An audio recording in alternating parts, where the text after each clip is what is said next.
जोजो किड्स। मधुमक्खी का शहद।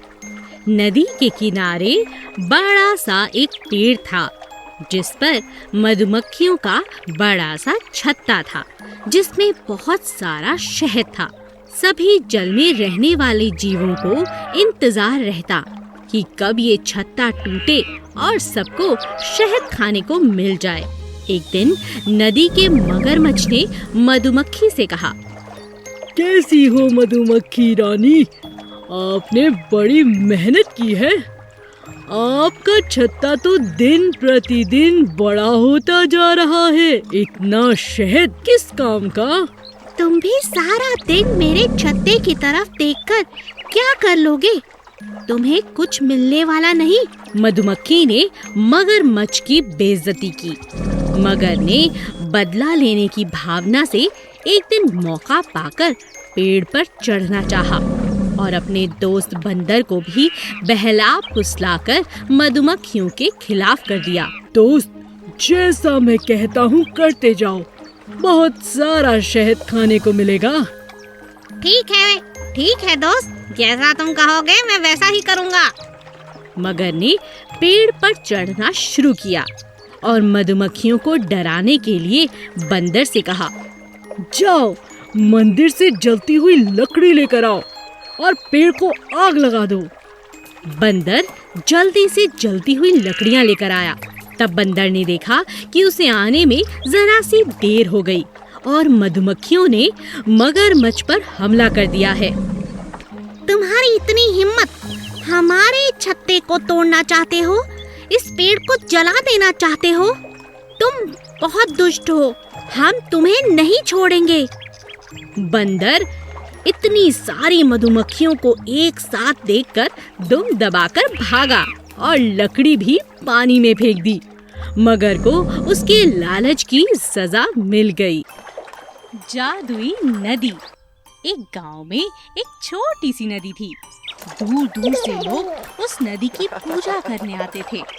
जो भी सच्चे मन से नदी से कुछ मांगता, नदी का जादू उसे पूरा कर देता। एक दिन एक साहूकार नदी की पूजा अर्चना कर रहा था। तभी वहाँ से एक गरीब मजदूर निकला। उसने साहूकार की इच्छा सुन ली।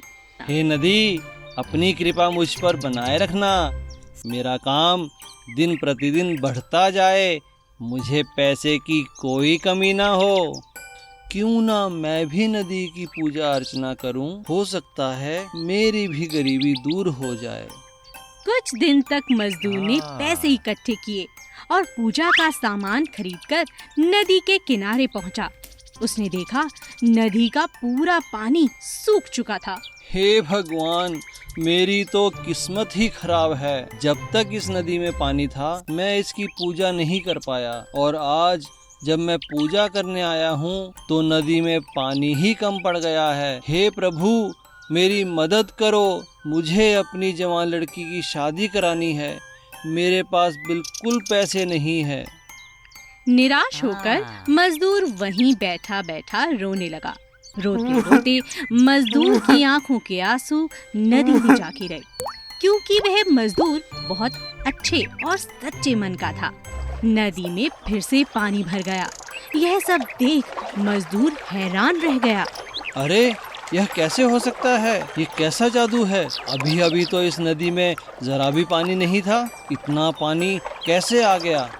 तभी वहाँ नदी की देवी प्रकट हुई। सुनो पुत्र, तुम्हारा बहुत बहुत शुक्रिया। तुम्हारे कारण ही मेरी नदी का जादू वापस आया है। सारा पानी सूख चुका था।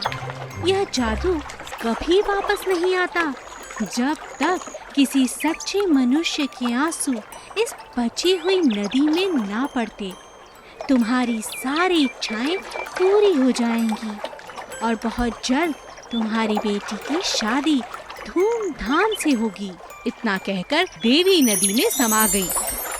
मजदूर की बहुत जल्द सारी इच्छाएं पूरी हो गईं और वह खुशी खुशी रहने लगा। काला नाग। एक दिन जंगल में एक बड़ा सा काला नाग आ गया। सभी कौवे उससे बहुत डरते थे। कोई भी ना तो नाग से बात करता, ना ही उसके पास जाता। जंगल के सभी जानवर उसे देखकर अपना रास्ता बदल लेते थे। एक दिन एक सफेद कबूतर ने कहा, मुझे तो इस नाग से बहुत डर लगता है। मैंने अपने बच्चों को भी समझा दिया है, जहाँ भी ये नाग दिख जाए वहाँ मत जाना। मोर ने कहा, ये तो तुमने बिल्कुल ठीक किया। काले नाग का कोई भरोसा नहीं, कब काट ले। एक दिन नाग ने उन दोनों की बात सुन ली। अच्छा, तो ये बात है, मेरा रंग काला है, इसीलिए मैं जहाँ जाता हूँ वहाँ कोई नहीं आता। नाग उदास होकर वहाँ से चला गया। अब मैं इस जंगल में नहीं रहूँगा, यहाँ कोई मुझे पसंद नहीं करता। नाग जंगल को छोड़कर दूर जाने लगा। रास्ते में उसने देखा कि राजा शेर को पिंजरे में बांधकर कुछ शिकारी लेकर जा रहे हैं। नाग ने तुरंत वहाँ शिकारी को डराते हुए अपने फन को खोल दिया और उन्हें डराने लगा। अरे भागो, अरे भागो, नहीं तो ये नाग हमें डस लेगा। शेर को वहीं छोड़ शिकारी भाग गए। राजा शेर ने नाग को कहा, आज तुमने मेरी जान बचाई, कहो मैं तुम्हारी क्या मदद कर सकता हूँ? मुझे कुछ नहीं चाहिए, मैं तो जंगल छोड़कर जा रहा हूँ। अगर आप मेरी मदद करना ही चाहते हो तो जंगल से रंग का भेदभाव खत्म कर दो, क्योंकि रंग से किसी के मन को पढ़ा नहीं जा सकता।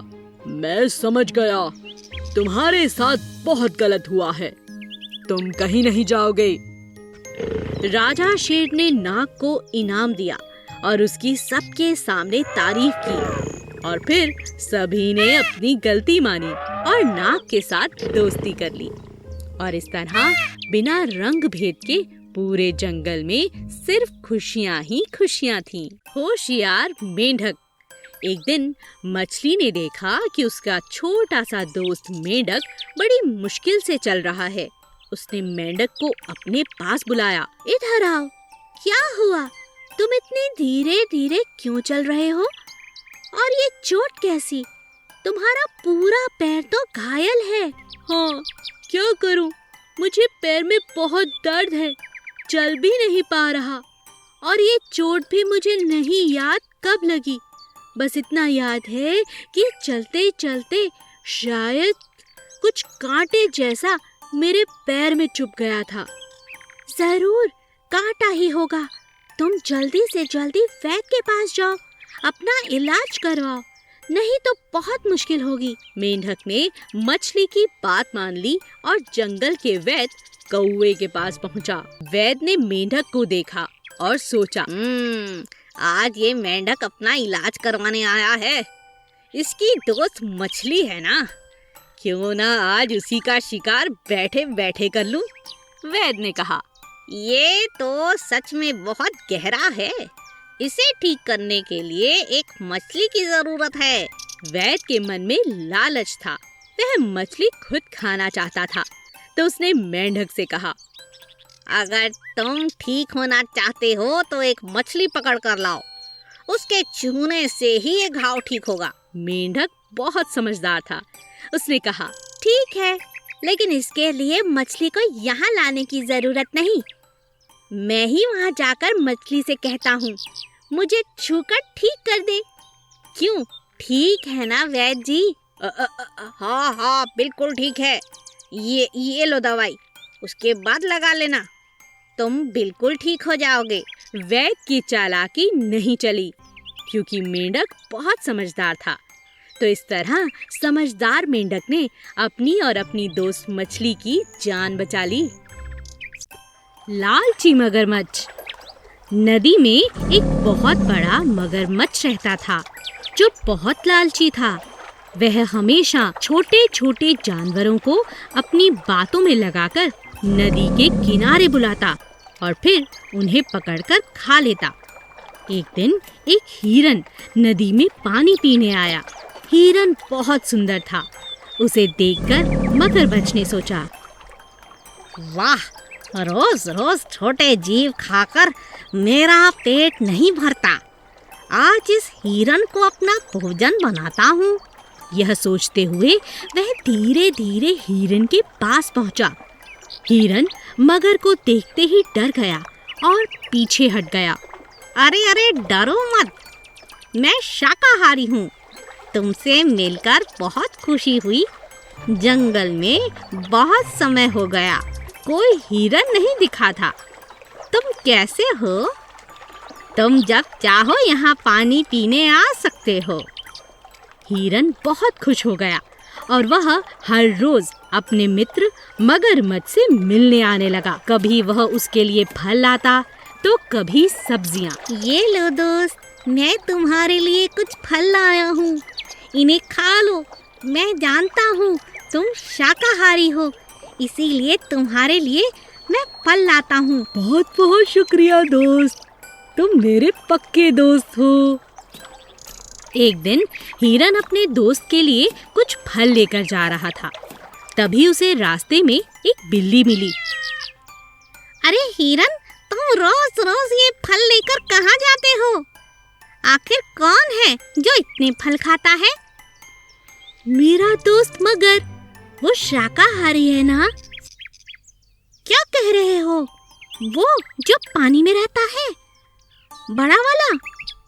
हाँ, वो मेरा दोस्त है, वो फल ही खाता है। जरूर तुम्हें उसने बुद्धू बनाया है, वो तो किसी को भी नहीं छोड़ता। ये तुम क्या कह रही हो? यकीन नहीं होता तो आओ मेरे साथ। बिल्ली हिरन को लेकर एक पेड़ के पीछे छुप गई। तब हिरन ने देखा कि मगरमच्छ एक जानवर को खा रहा था। ये क्या? ये झूठ बोलता रहा और मैं इसे अपना दोस्त समझ रहा था। मुझसे बहुत बड़ी भूल हो गई। हिरन ने चुपचाप अपने फल लिए और अपने घर वापस चला गया। अच्छा किया बिल्ली जो तुमने बता दिया, नहीं तो मैं इसका शिकार कभी भी बन सकता था। इतना कहकर हिरन वहां से चला गया। Please subscribe.